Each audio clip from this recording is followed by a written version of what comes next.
Assalamualaikum warahmatullahi wabarakatuh. Terima kasih Mas Farhan, teman-teman. Kita ketemu lagi untuk masih sesi Alkindi ya. Ini panjang, Eh,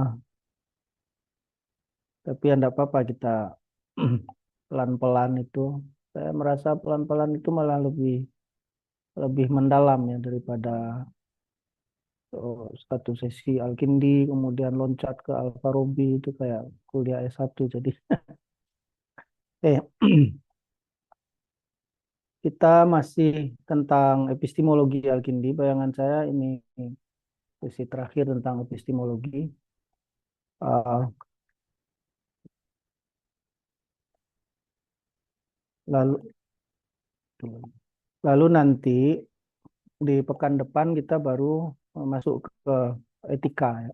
Nah, di yang menarik dari pemikiran para filsuf klasik itu, mereka kalau bicara tentang aspek-aspek filsafat yang terpisah itu, metafisika, kemudian epistemologi, kemudian estetika, itu tetap ada satu benang merahnya ya, ada satu kesatuannya itu. Jadi kalau misalnya Al-Kindi ini dia membahas tentang teori pengetahuan atau epistemologi, tetap ada kaitannya kemarin dengan metafisikanya, ya. Pandangan tentang ketuhanan, kemudian antropologi filosofisnya dan lain-lain. Lalu nanti ketika dia bicara tentang etika, dasarnya juga ada di pengetahuan ini, di teori epistemologi dan metafisika itu. Itu salah satu ciri dalam pemikiran filsafat klasik ya. Tidak hanya di Islam itu, tapi juga di Barat. Nah, pada periode modern ini baru terpisah itu. Baru terpisah-pisah ya. Misalnya René Descartes hanya khusus bicara eh, epistemologi. Kemudian nanti Immanuel Kant dia memisahkan antara pure reason and practical reason. Antara rasio murni dan rasio praktis. Dan seterusnya sampai sekarang. Oke, maka saya kira untuk membaca Al-Kindi ya. Al-Kindi dalam konteks ini kalau kita mempelajari aspek epistemologinya itu kita perlu juga mengaitkan dengan aspek metafisikanya. Lalu nanti kalau kita membaca etikanya juga mengaitkan dengan epistemologi dan metafisikanya. Nah, malam ini kita akan sedikit melakukan komparasi lah ya, atau melihat bagaimana eh, teori pengetahuannya Al-Kindi ini terkait dengan Plato. Kalau dengan Aristoteles, saya kira beberapa konsep-konsep pentingnya sudah muncul kemarin ya. Sebab pertama, kemudian abstraksi, dan lain-lain itu. Eh, Nah, yang Plato belum banyak kita lirik.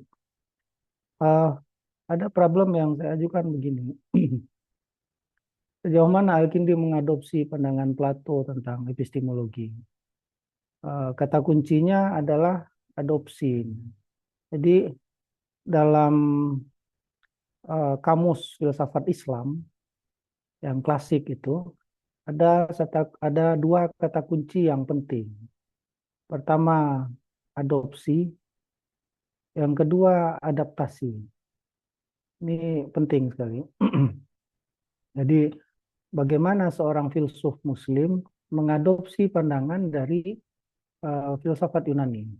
Mengadopsi itu mengambil ya, dia mengambil ya seperti kita pakai baju baju orang gitu ya. Tetapi ketika diadopsi itu belum tentu cocok.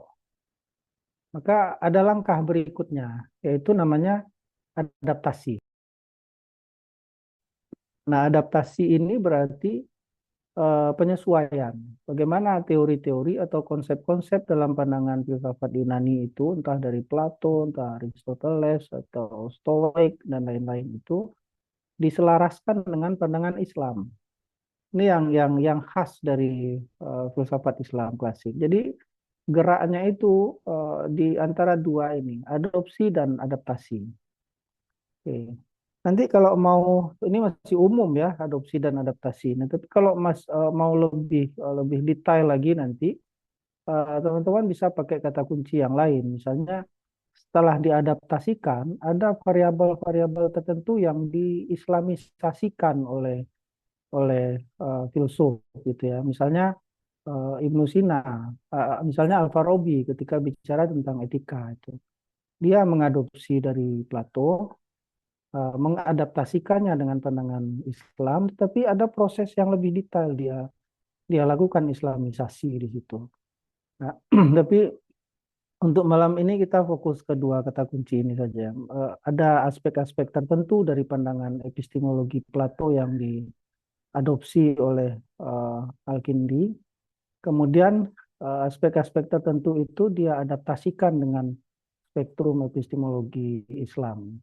Nah, untuk melihat ini, caranya adalah dengan melakukan komparasi yang tidak apa namanya tidak selevel, nah, tapi melihat poin-poin apa saja yang dianggap sama antara Plato dan Al-Kindi ini, kemudian bagaimana Al-Kindi menyesuaikannya dengan spektrum epistemologi Islam.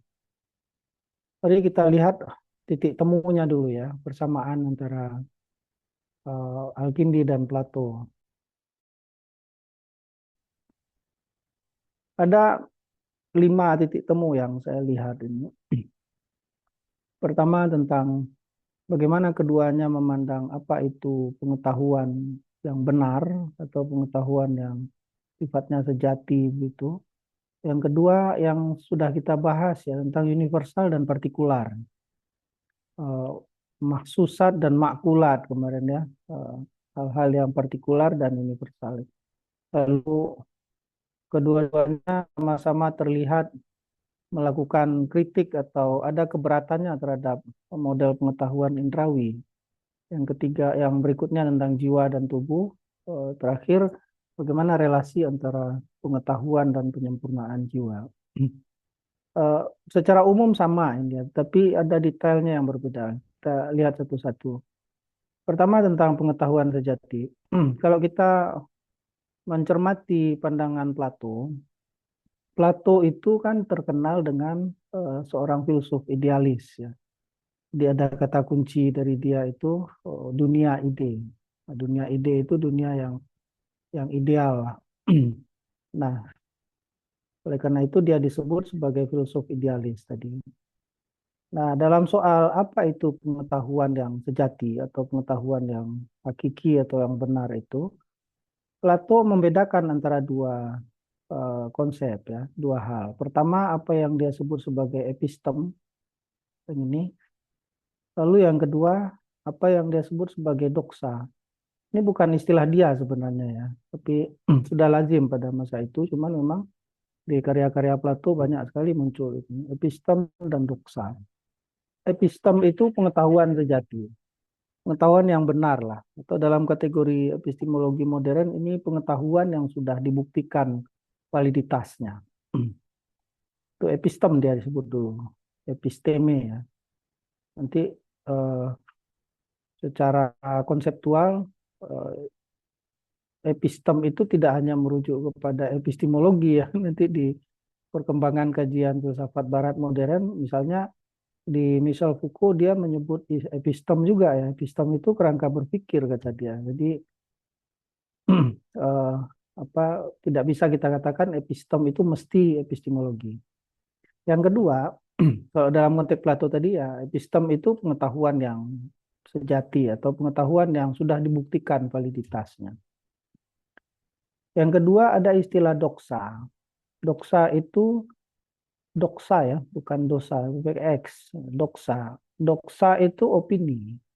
Jadi kalau yang epistem itu sudah valid pengetahuannya, kalau doksa ini opini saja, belum tentu benar. Oke, ini berbeda secara diametral kata Plato. Nah, yang kita kejar itu adalah pengetahuan sejati.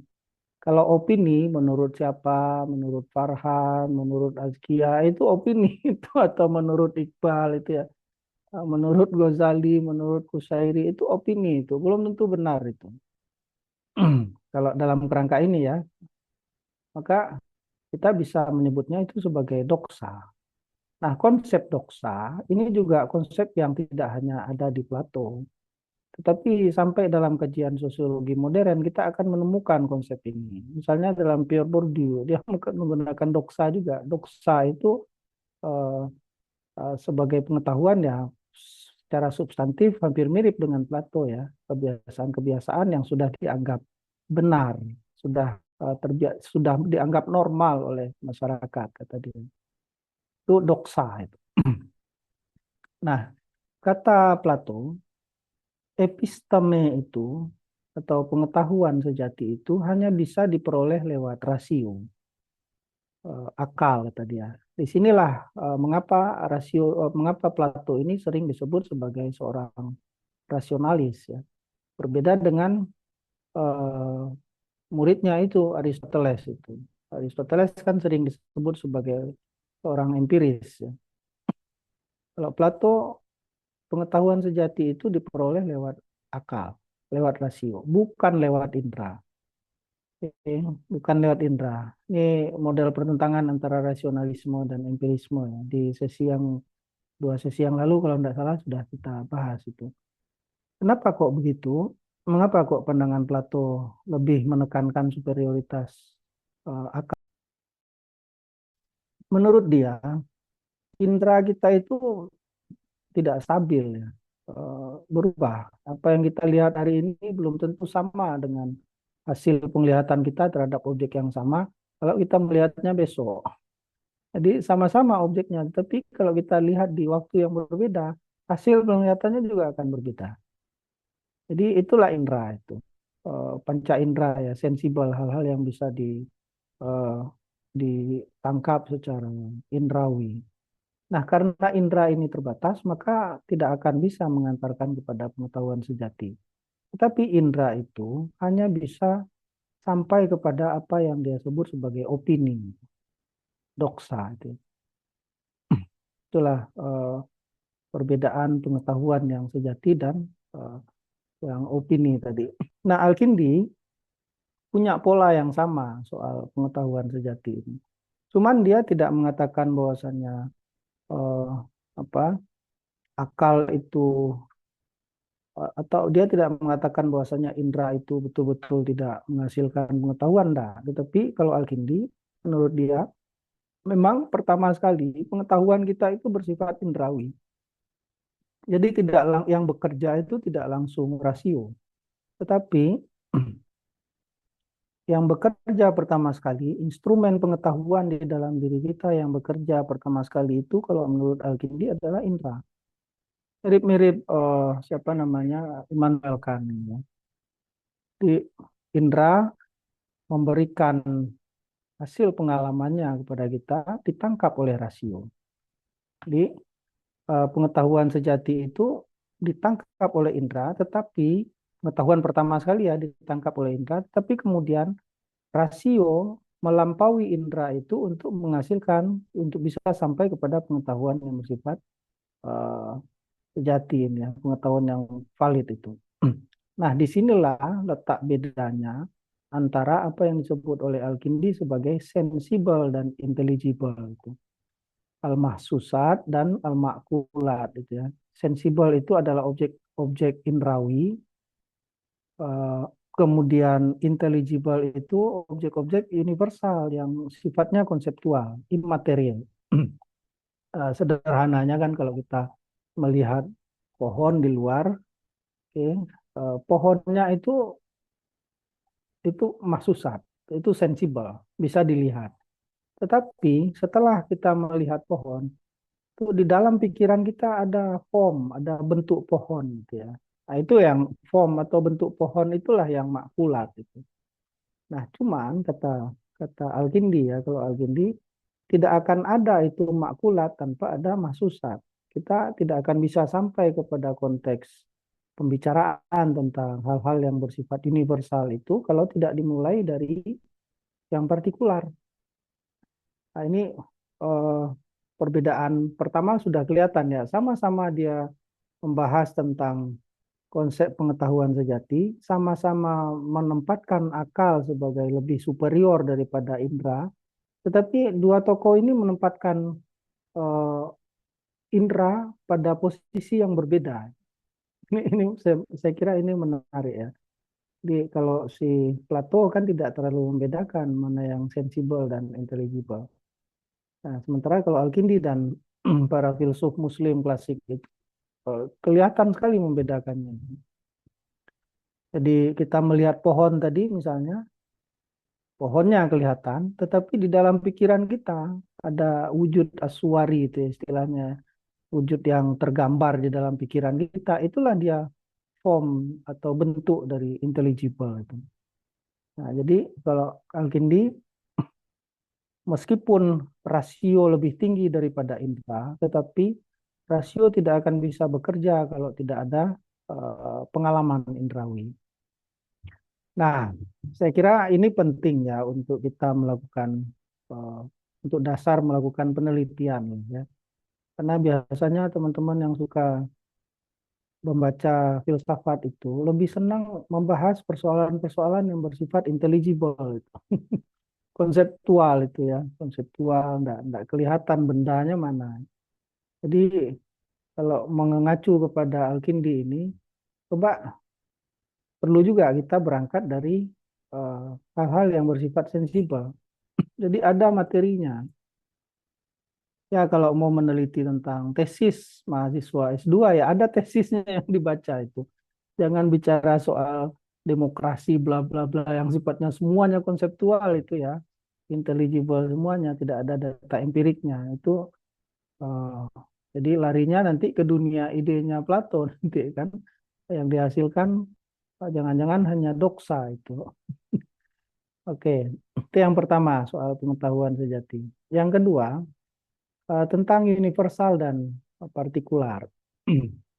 Nah, itu dia yang disebut oleh Plato sebagai eh, form idea itu ya, dunia ide itu. Form atau idea yang bersifat ideal ya. Ada alegori goa istilah dia ya. Orang yang berada di goa itu yang hanya melihat bayangan gitu. Jadi Plato ini membedakan antara dua dunia, kira-kira secara sederhananya begitu.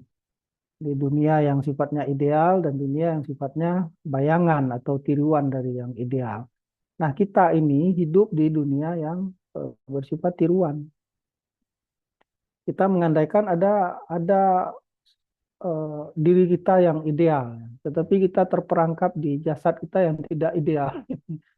Itu kira-kira pembedaan dia ya. Nah, yang benar-benar real atau pengetahuan sejati atau yang universal itu kalau menurut Plato adanya di dunia ide itu. Bukan di dunia empirik, bukan di dunia material, bukan di dunia fisik. Dunia fisik ini hanyalah bayangan atau tiruan dari dunia ide. Itu Plato ya. Dia membedakan betul itu mana dunia ide, mana yang fisik, material. Sementara kalau Al-Kindi, perbedaan antara universal yang mengarah kepada idea tadi itu dengan partikular memang ada di Al-Kindi. Tetapi bedanya di situ ya. Universal itu kata Al-Kindi adalah wilayah konseptual, wilayah imaterial sifatnya. Tetapi wilayah imaterial itu tidak akan ada kalau tidak ada yang partikular. Seperti tadi ya, kita kalau bicara tentang pohon itu eh, tidak perlu kita membawa pohon betulan. Nanti di dalam pikiran kita sudah ada gambar tentang pohon. Nah, dari mana gambar tentang pohon itu muncul? Ya, dari pengalaman indrawi kita, dari hal yang bersifat sensibel. Nah, cuman bedanya, ya, kalau Plato mengandaikan bahwa dunia yang universal, idea itu menjadi sumber utama itu. Yang empirik ini, dunia di mana kita hidup ini hanya tiruan, tidak tidak apa, tidak ideal dia ya, hanya tiruan atau hanya bayangan. Jadi geraknya terbalik. Kalau Al-Kindi enggak. Yang universal itu memang dia bersifat stabil, lebih dekat dengan pengetahuan sejati, tetapi ya struktur universal itu ada karena pengalaman indrawi kita. Oke. Nah, dua tokoh ini sama-sama membedakan, tapi eh, apa namanya perbedaannya juga sudah mulai terlihat ya. Mana yang lebih duluan atau mana yang lebih menjadi titik awal itu. Kalau Plato dunia ide yang pertama, baru kemudian bayangan atau pancaran dari dunia ide. Kalau Al-Kindi, enggak, pengalaman empirik dulu yang pertama, meskipun dunia universal atau struktur universal itulah yang ideal. Jadi, eh, sama-sama membedakan universal dan partikular, tapi kelihatan geraknya berbeda. Itu yang kedua. Yang ketiga, karena sama-sama bercorak rasional itu, Al-Kindi dan Plato ini, maka keduanya terlihat mengajukan keberatan terhadap pengetahuan indrawi. Ya. Cuman ada diksi yang berbeda yang mereka gunakan. Kalau Plato, menurut Plato, indera itu dia menolak atau ya, mengkritik indera karena menganggap indera itu menipu, tidak bisa menghasilkan pengetahuan yang bersifat pasti. Itu indrawi kata Plato. Makanya dia rasional ya, sangat rasional. Tetapi kalau Al-Kindi tidak sampai mengatakan indera itu menipu, ya, diksinya beda. Karena Al-Kindi hanya mengatakan indera itu terbatas. Di bukan menipu. Kalau menipu kan menghasilkan pengetahuan yang keliru ya. Kalau menipu berarti tadi arahnya kepada doksa atau opini itu ya. Yang opini kan sering menipu kita. Nah, kalau Al-Kindi enggak, tidak menipu dia katakan. Tapi indera itu bersifat terbatas. Ya, hanya mampu menangkap realitas yang bersifat material. Adanya di wilayah partikular, sensibel tadi ya, mahsusat itu. Sementara pengetahuan yang sejati itu atau pengetahuan yang bersifat utuh menyeluruh itu berada di wilayah universal, yang konseptual, yang imaterial. Jadi sewaktu mau akan mengolah pengetahuan itu di wilayah universal, yang bekerja bukan lagi indera, tetapi yang bekerja di situ adalah rasio. Jadi indera terbatas dalam hal itu kemampuannya, kata Al-Kindi ya. Jadi diksi yang dia gunakan bukan menipu tetapi terbatas. Cuman kedua-duanya sama-sama mengajukan keberatan terhadap pengetahuan indrawi. Oleh karena itu, dua-duanya menunjukkan pandangan yang sama. Pengetahuan itu tidak boleh hanya berhenti pada realitas material ya, atau pada realitas indrawi saja, tetapi harus ada mengarah kepada realitas yang immaterial, yang konseptual. Jadi seperti tadi Mas Farhan bertanya, kalau saya mau meneliti tentang tesis mahasiswa S2 misalnya ya, itu kan data materialnya ada. Nah, silakan, tidak apa itu material itu bagus itu, tetapi jangan berhenti di situ, jangan hanya mendeskripsikan data material atau realitas material berupa tesis itu, tetapi ajukan satu konsep baru atau satu pandangan baru tentang itu. Ya, kalau dalam konteks penelitian ya itulah wilayahnya analisis, bukan hanya mendeskripsikan benda, tetapi juga menganalisis. Menganalisis itu siapa yang bekerja, instrumen apa yang bekerja. Bukan lagi indera yang bekerja ketika menganalisis, tapi yang bekerja waktu itu adalah rasio. Nah, itu kira-kira bedanya ya. Kemudian berikutnya yang keempat, dua filsuf ini sama-sama bicara tentang keterkaitan jiwa dan tubuh ya. Kita bisa mengatakan bahwa ini model filsafat dualistik ya.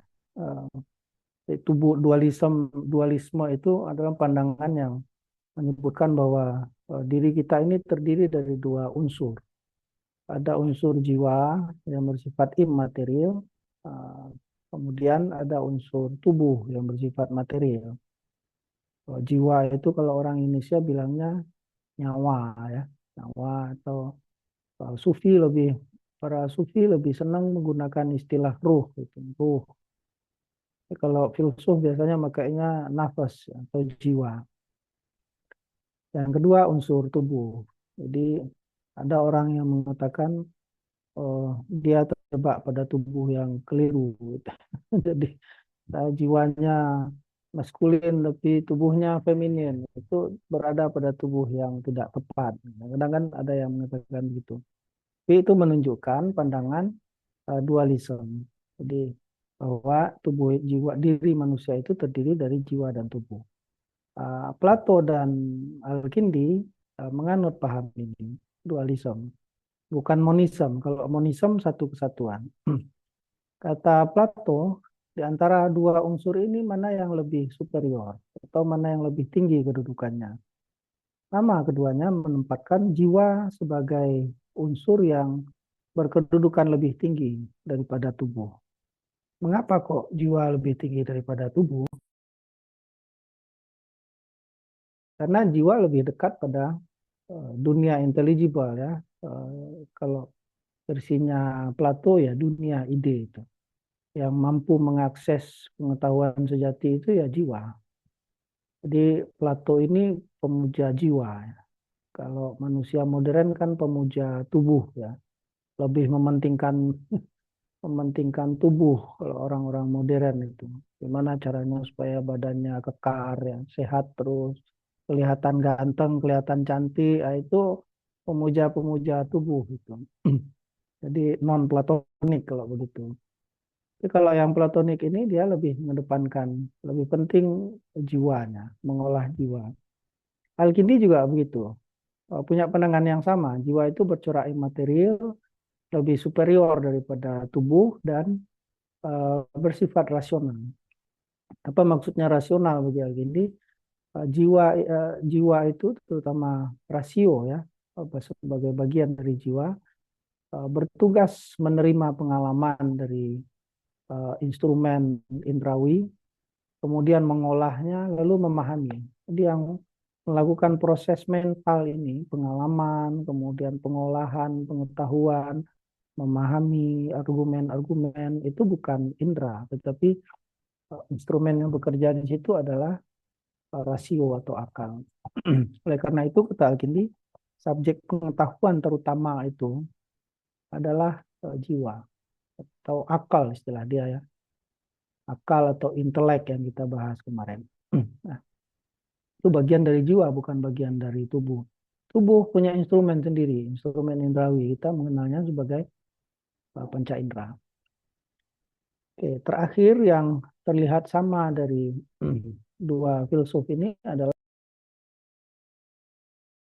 mereka menganggap pengetahuan itu bukan sebagai sarana untuk memperkaya diri ya, tetapi pengetahuan itu sebagai sarana untuk menyempurnakan jiwa. Jadi ini bedanya ya. Orang modern kan sekolah tinggi-tinggi supaya apa? Supaya hidupnya bisa lebih mudah gitu ya. Bisa mendatangkan uang lebih cepat, lebih gampang. Itu orang modern. Tapi kalau yang klasik-klasik begini beda dia. Dia orang cari pengetahuan sebanyak-banyaknya untuk apa? Untuk menyempurnakan jiwa. Orientasinya sangat rohani sekali. Nah, Plato tegas mengatakan bahwa filsafat sebagai induk daripada ilmu pengetahuan, fungsi utamanya adalah untuk pemurnian jiwa. Jadi kalau istilah tasawufnya ini kan tazkiyatun nafas ya. Nah, tazkiyatun nafasnya Plato itu lewat filsafat.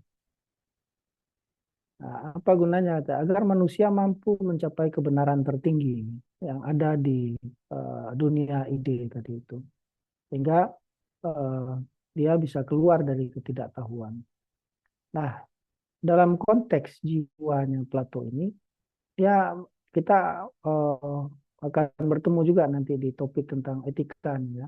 Dia membagi jiwa itu ke dalam tiga bagian. Ini teori yang sangat terkenal ya. Teori tentang tripartit jiwa dari Plato. Nanti teori ini dipakai oleh banyak filsuf Muslim. Ketemu di Al-Kindi sih enggak ya. Di Al-Farabi, Ibnu Miskawai, Al-Ghazali itu ketemu tripartit jiwa. Apa saja itu? Uh, Pertama kata dia, jiwa manusia itu adalah yang paling tinggi adalah rasio, logos atau logistikon ya. Kalau logos sih enggak, logistikon. Kadang-kadang orang menyebutnya juga logos. Ya. Yang kedua dia sebut timos. Yang ketiga itu epitimia. Eh, Kalau ilustrasi sederhananya itu logos itu rasio itu ada di kepala ke atas. Bagian kepala ke atas itu tuh bagian logos kata dia kira-kira. Kehendak itu nafsu itu adanya di perut. Perut. Ini tiga bagian itu.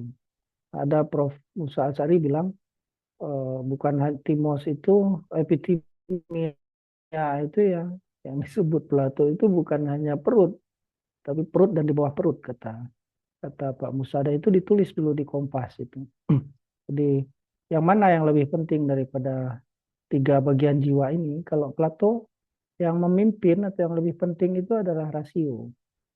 Rasio itu penting. Kehendak bukan berarti tidak penting ya. Orang menjadi berani, orang punya inisiatif ya, orang punya keinginan itu bukan karena rasionya yang bekerja, tapi kehendaknya yang bekerja. Kalau orang takut atau orang penakut tidak berani mengambil resiko itu karena kehendaknya kurang. Nafsu apakah selalu negatif? Bagi Plato tidak. Nafsu itu juga penting ya. Tidak akan ada perkembangan manusia miliaran kalau tidak ada nafsu ya. Tidak akan ada perubahan eh, model bangunan dan lain-lain itu kalau tidak ada epitimia ini. Jadi tidak selalu negatif. Cuman harus dikendalikan oleh logos, logistikon ini. Itu kata Plato. Jadi pengendali dari tiga tripartit jiwanya ini adalah, kalau Plato adalah rasio. Orang akan tidak menjadi uh, seimbang jiwanya kalau pengendalinya itu bukan rasio. Kalau pengendalinya itu timos atau epitimia, ya, kehendaknya yang mengendalikan atau nafsunya yang mengendalikan, maka sudah tidak seimbang jiwanya itu. Kata Plato. Nanti detailnya kita akan bahas di etikanya ya. Nah, pemurnian jiwa berarti dalam konteks ini adalah memberikan kendali kepada rasio. Oke. Bagaimana caranya supaya rasio ini yang memegang kendali jiwa, mengendalikan kehendak dan nafsu, timos dan epitimia. Nah, Al-Kindi dia mengatakan bahwa saya sama dengan Plato ya. Pengetahuan itu menyempurnakan jiwa. Jadi tujuan orang mengetahui sesuatu atau berusaha untuk memperoleh pengetahuan tentang sesuatu, itu tujuannya adalah untuk menyempurnakan jiwa, bukan untuk kemudahan hidup dan seterusnya, itu untuk penyempurnaan jiwa dan mengangkat jiwa manusia menuju kebenaran. Nah, di dua filsuf ini kita melihat hal yang sama ya, bahwa pengetahuan dan intelektualitas itu diposisikan sebagai sarana atau sebagai jalan untuk penyempurnaan jiwa manusia. Ini pandangan yang menurut saya paling dekat dengan apa yang disebut dengan filosofia itu. Cinta kebijaksanaan ya. Di mencari pengetahuan sebanyak-banyaknya itu supaya apa? Supaya menjadi bijaksana. Bijaksana dalam artian jiwanya menjadi sempurna. Dan mungkin ini salah satu hikmah yang mulai mulai hilang di abad modern. Jadi teman-teman kalau ikut kajian apapun dan eh, membaca apapun ya, memperoleh pengetahuan apapun ya perlu diniatkan juga ya, diniatkan untuk apa? Untuk penyempurnaan jiwa, bukan hanya untuk berwah-wah gitu enggak. Itu beberapa poin penting yang kita bisa melihat persamaan atau hal-hal yang diadopsi oleh Al-Kindi dari Plato. Nah, bagian kedua kita akan melihat bagaimana Al-Kindi ini memperlakukan aspek-aspek tertentu dari teori pengetahuannya Plato, karena tidak semuanya dia pakai ya. Tidak ada hal tertentu yang dia ambil, kemudian dia adaptasikan, dia adopsi, tapi kemudian diselaraskan dengan spektrum epistemologi Islam. Ada 6 hal yang saya sorot di sini. Pertama tentang teori ideanya, kemudian konsep abstraksi, dunia material, eh, bagaimana struktur epistemologi itu mengarah kepada realitas ilahiyah, lalu tentang pre-eksistensi jiwa dan soal kontemplasi metafisik. Kita lihat satu-satu. Pertama tentang teori idea. Nah, di pandangan Plato tadi, idea ini adanya di wilayah universal, ya, bukan di wilayah partikular. Jadi dia merupakan struktur universal yang punya eksistensi independen. Nah, si Al-Kindi dia tidak menggunakan istilah idea, tidak mengembangkan, dia juga tidak mengembangkan konsep idea yang sama seperti Plato, enggak, tetapi dia tetap mengadopsi adanya perbedaan antara sensible dan intelligible, antara universal dan partikular, ya. Tetapi dia menempatkan yang universal itu pada realitas ontologis tertentu. Jadi tidak sama dengan Plato yang memisahkan sama sekali antara idea dan material itu, ya. Cuman pembedaan antara dua dunia tadi tetap dipakai. Oke. Si Al-Kindi membahasakan itu sebagai apa yang dia sebut sebagai mahsusat dan makulat itu, yang sensible dan intelligible, ya. Nah, yang intelligible itu dipahaminya lewat rasio tadi atau lewat intelek. Nah, dalam hal ini, dalam hal memperlakukan mana yang universal dan partikular atau yang ideal dan yang material tadi, Al-Kindi terlihat lebih moderat, ya. Di sini dia lebih nampak model Aristotelianismnya. Kenapa kok lebih nampak Aristotelianismnya? Di poin kedua kita akan lihat. Karena setelah dia membedakan antara mana yang dunia atau mana yang struktur universal atau yang intelligible dan mana yang partikular yang sensible, si Al-Kindi ini menggunakan Aristoteles untuk menjembatani antara yang partikular dan universal. Di apa namanya, pembagian antara universal dan partikularnya dia ambil dari Plato, tetapi jembatannya dia bangun pakai Aristoteles. Kira-kira begitu. Jembatan apa yang diambil dari Aristoteles itu? Itulah dia konsep abstraksi, ya. Konsep abstraction itu. Jadi dia mengatakan pengetahuan kita di wilayah universal yang immaterial itu merupakan abstraksi dari pengalaman indrawi, ya. Jadi gambar pohon yang ada di pikiran kita setelah kita melihat pohon yang real, gambar pohon itu adalah hasil abstraksi dari pengalaman indrawi, kata kata Al-Kindi, ya.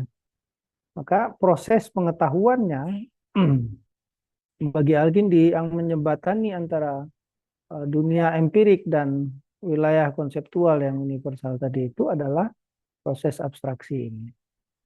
Ini berbeda dengan Plato. Kalau Plato kata dia pengetahuan itu cenderung mengingat-ingat kembali, recollection atau anamnesis, mengingat kembali apa yang sudah pernah kita lihat dulu di alam ide itu. Jadi kata Plato, jiwa itu sudah ada sebelum tubuh dan sudah hidup di dunia ide itu. Nanti jiwa turun ke dunia, masuk dalam tubuh, kemudian untuk mendapatkan pengetahuan, sederhananya kira-kira, ya, untuk mendapatkan pengetahuan, tugas jiwa adalah mengingat-ingat kembali apa yang sudah dia lihat dulu di dunia ide. Nah, itu anamnesis namanya, ya, atau recollection. Jadi kelihatan bedanya. Kalau Plato modelnya recollection itu, anamnesis itu. Kalau Aristoteles modelnya abstraksi. Pengalaman indrawi yang menjadi dasar, tetapi pengalaman indrawi itu kemudian diolah oleh rasio. Nah, yang mana yang dipakai oleh Al-Kindi? Nah, ini menariknya Al-Kindi. Jembatannya dia ambil dari Aristoteles, tetapi pembedaan dua objek pengetahuan tadi dia ambil dari Plato. Oke. Itulah yang di awal-awal kemarin kita sebut, ya. Al-Kindi ini berupaya mensinergiskan antara berbagai macam pandangan filsafat Yunani dan menyelaraskannya dengan pandangan dunia Islam. Kemudian yang ketiga, setelah konsep abstraksi tadi itu, kita bisa melihat titik pisah antara Plato dan Al-Kindi ini dalam memperlakukan apa yang dia sebut sebagai dunia material. Kalau Plato, karena membedakan antara dunia ide dan dunia material, maka Plato cenderung mengatakan bahwa yang material atau dunia yang kita hidup sekarang itu adalah hanya bayangan dari dunia ide. Hanya emanasi kira-kira ya, pancaran atau bayangan dari dunia ide, bukan real, bayangan saja. Ini nanti dipakai oleh kelompok Neoplatonis Muslim ya, Al-Farabi dan Ibnu Sina dan seterusnya. Tapi kalau Al-Kindi enggak, dia memang beda antara mana yang material dan mana yang ideal. Tetapi yang material itu merupakan entitas tersendiri, ciptaan Tuhan. Ya. Mulai masuk ini visi teologisnya. Dunia material itu ciptaan Tuhan, punya keteraturan rasionalnya sendiri, sehingga kemudian karena punya keteraturan rasional, bisa dijelaskan secara ilmiah, bisa dipelajari gitu. Ada hukum-hukumnya yang bekerja di situ. Meskipun hukum itu masih dalam kendali ilahiyah ya, kalau menurut Al-Kindi. Jadi keterarahan indrawi kita pertama ke yang material ini. Nah, oleh karena itu kita bisa melihat Al-Kindi lebih bersifat positif kepada dunia material, pada kosmos. Berbeda dengan Plato. Plato tujuannya ya dunia ideal. Lalu yang berikutnya, yang keempat, kita bisa melihat titik pisahnya Plato dengan Al-Kindi ini pada bagaimana keduanya memposisikan epistemologi dan prinsip ketuhanan ya, ilahiyah. Kalau di dalam Plato tidak ada konsep Tuhan pencipta itu. Tidak ya, tidak ketemu ya, hanya prinsip tentang ideal saja. Atau dalam Aristoteles kemarin tentang penggerak yang tidak bergerak. Tapi kalau di Al-Kindi ada pengaruh ajaran agama yang kuat, ajaran Islam terutama. Jadi seluruh proses epistemologis itu atau proses menghasilkan pengetahuan itu ujung-ujungnya dalam pandangan epistemologi Al-Kindi adalah menuju Tuhan sebagai penyebab pertama. Di ujungnya di situ ada model teleologisme yang bercorak trans ilahiyah ya, ketuhanan di situ. Jadi dalam kerangka epistemologinya Al-Kindi itu nanti proses pengetahuan atau teori pengetahuan itu dia menjadi semacam modus teologis tersendiri, cara berpikir teologis ya. Kalau di Plato tidak ke situ arahnya. Lalu yang kelima tentang preeksistensi jiwa. Dalam pandangan Plato tadi, jiwa sudah ada sebelum tubuh.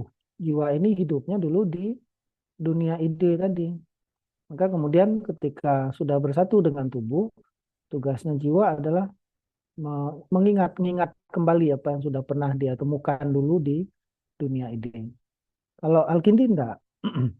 Jiwa itu ciptaan Tuhan, tidak bersifat azali. Tidak berarti kemudian jiwa sudah ada sebelum tubuh, enggak. Tapi apa namanya? Dia mengatakan jiwa itu ciptaan Tuhan dan tidak azali. Jadi dualismenya sama, tetapi yang Al-Kindi ini lebih bercorak teistik dualismenya. Sama-sama membedakan antara jiwa dan tubuh, ya dua unsur yang jadi pembentuk diri manusia, tetapi yang Al-Kindi lebih bercorak teistik ya, dalam pandangan dualismenya itu. Terakhir, apa yang menjadi titik pisah antara Plato dan Al-Kindi, yaitu tentang bagaimana hubungan antara pengetahuan dan kontemplasi metafisik ya. Bagi Plato, ini arah filsafat nanti. Dalam pandangan Plato, filsafat itu cenderung berupa tindakan kontemplatif ya, coraknya metafisik. Berpikir secara kontemplatif Yang kita pikirkan apa? Realitas yang ada di dunia ide tadi, atau wilayah universal, gitu. Kontemplatif. Eh, Karena itu seringkali coraknya itu spekulatif ya. Belum tentu benar, tapi eh, ya itulah yang harus ditempuh kalau menurut Plato. Jadi kontemplasinya sifatnya metafisik. Tetapi Al-Kindi enggak. Ada perbedaan penting di situ. Filsafat atau pengetahuan itu adalah ma'rifatul haq ya. Pengetahuan tentang kebenaran eh, dalam batas-batas kemampuan manusia. Itu saya kira pengertian filsafat yang penting sekali dari Al-Kindi ya. Ada batas-batas kemampuan manusia. Batas-batas kemampuan manusia itu apa? Ya tergantung instrumen yang digunakan. Rasio manusia terbatas. Kemudian indera manusia juga diakui oleh Al-Kindi sebagai terbatas. Jadi pengetahuan filosofis di situ bukan terkait dengan corak kontemplasi metafisik, tetapi terkait dengan ilmu, terkait dengan matematika, kosmologi, mengarah kepada model rasionalitas ilmiah kalau Al-Kindi ya. Itu yang dia sebut sebagai dalam batas-batas kemampuan manusia itu. Jadi ditambah lagi dengan model abstraksinya Aristoteles tadi, maka ada kecenderungan yang kuat dalam epistemologi Al-Kindi ini ke arah pengetahuan yang bersifat ilmiah. Meskipun dia belum mengembangkannya pada waktu itu ya, tapi corak epistemologinya sudah mengarah ke situ.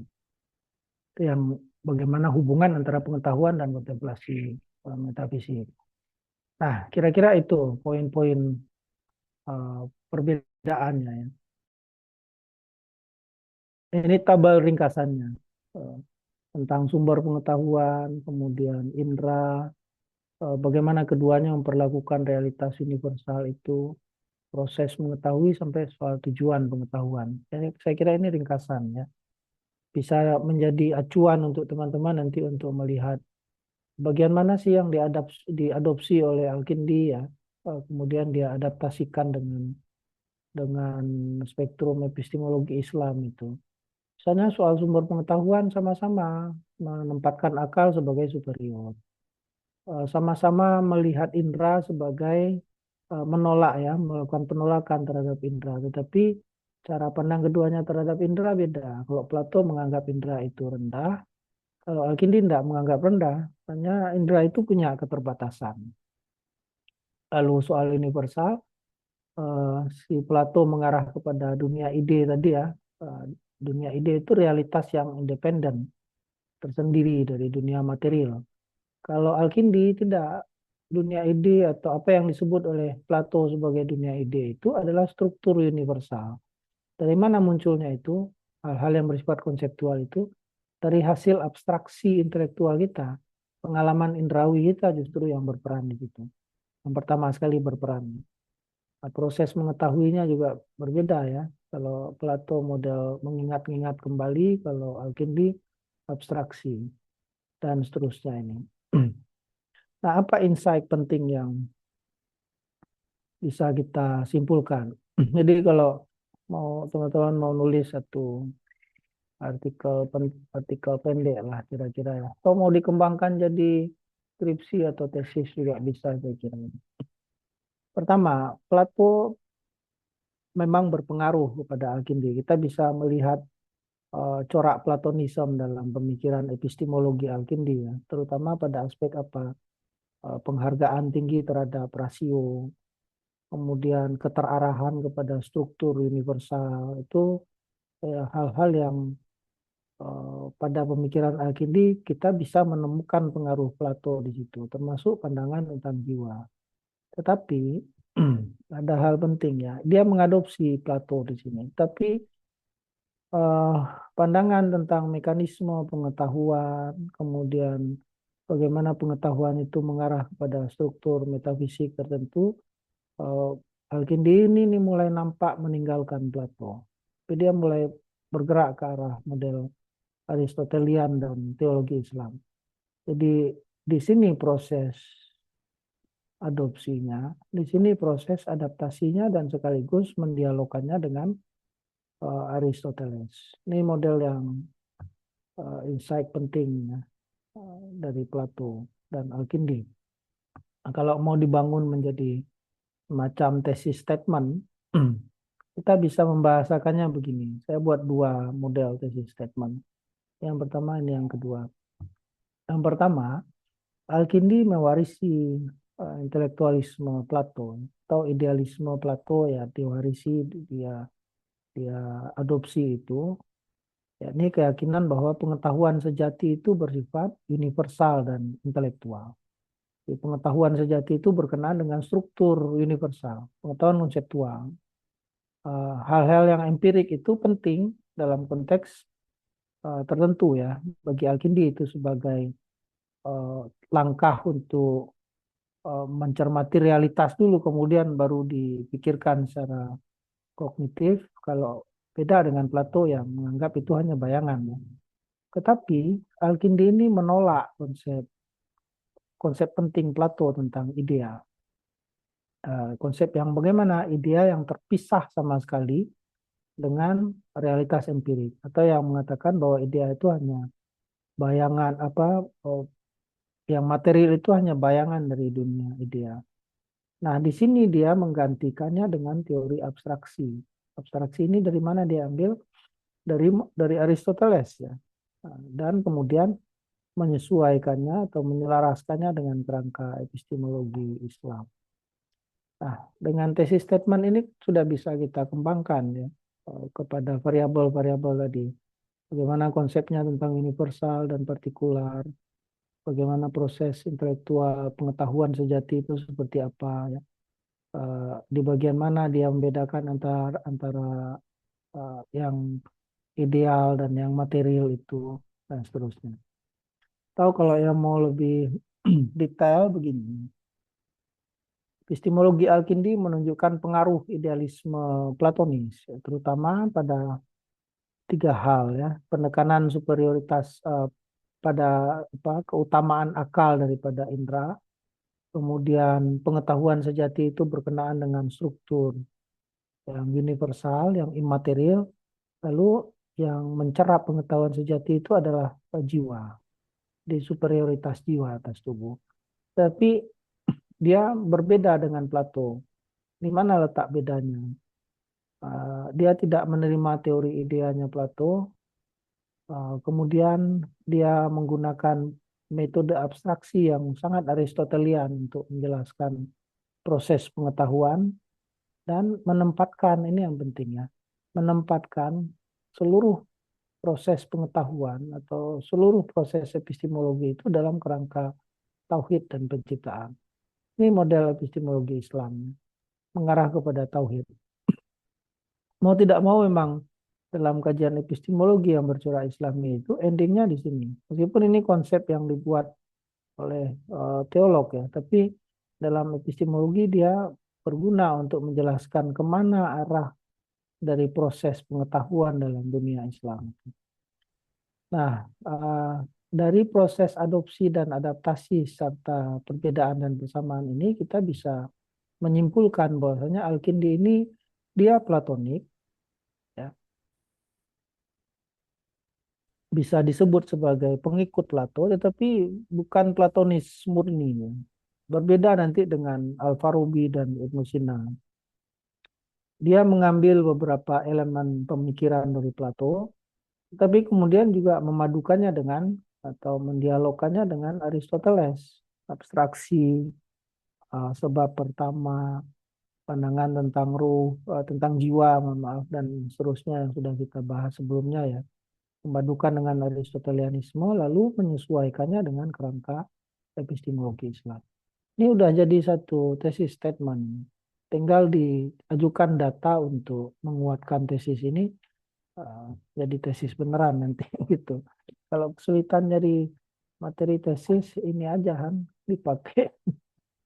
Oke, saya kira itu ya. Terima kasih.